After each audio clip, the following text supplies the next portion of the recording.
নমস্কার, আরো একটা নতুন রেসিপিতে আপনাদের স্বাগত।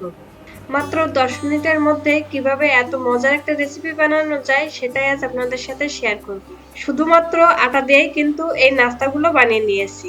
এই নাস্তাগুলো বানানো যেমন খুবই সহজ, খেতেও কিন্তু ভীষণ মজার হয়।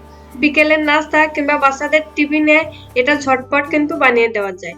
তো চলুন শুরু করি আজকের এই রেসিপি। নাস্তাগুলো বানিয়ে নেওয়ার জন্য প্রথমে একটা কড়াইতে নিয়ে নিচ্ছি 1/2 কাপ পরিমাণে জল, 1/2 চামচ লবণ, 1 চামচ পেঁয়াজ বাটা, 1 চামচ রসুন বাটা। সবকিছু জলের সাথে একটু মিশিয়ে নিচ্ছি।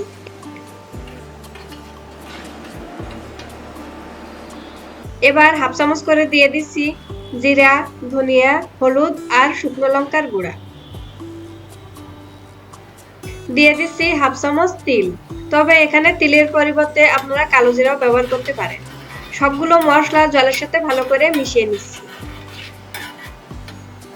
এবার দিয়ে দিচ্ছি 1 চামচ চিনি।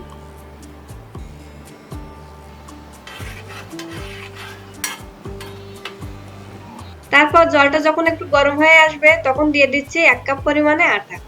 আটা জলের সাথে ভালো করে মিশিয়ে নিন।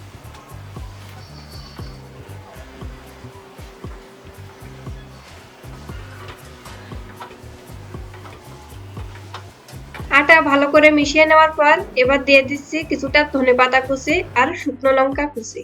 এবার এগুলো আটার সাথে ভালো করে মিশিয়ে নেব।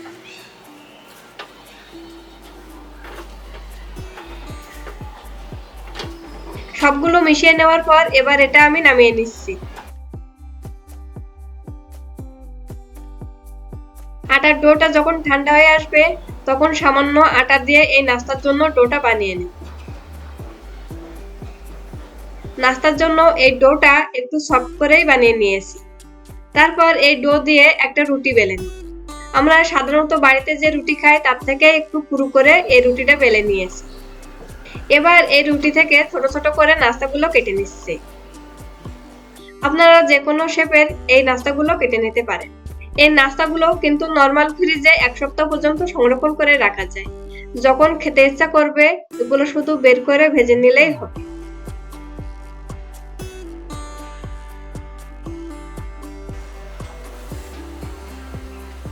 নাস্তাগুলো কেটে নেওয়ার পর এই সাইড থেকে এগুলো আমি উঠিয়ে নিচ্ছি।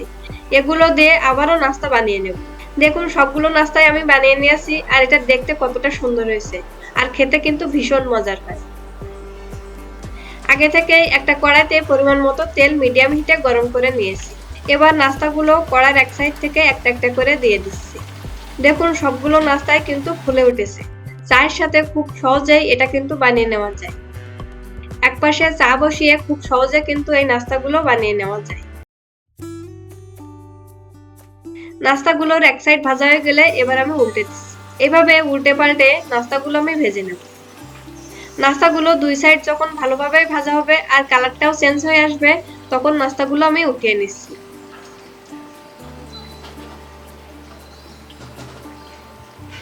আপনারা বাড়িতে অবশ্যই একবার হলেও ট্রাই করে দেখতে পারেন এই নাস্তা।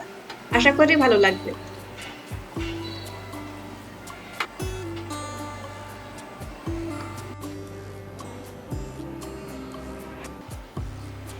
ভিডিওটা ভালো লাগলে লাইক, কমেন্ট, শেয়ার করার অনুরোধ রইল। ভালো থাকবেন, সুস্থ থাকবেন। ধন্যবাদ সবাইকে।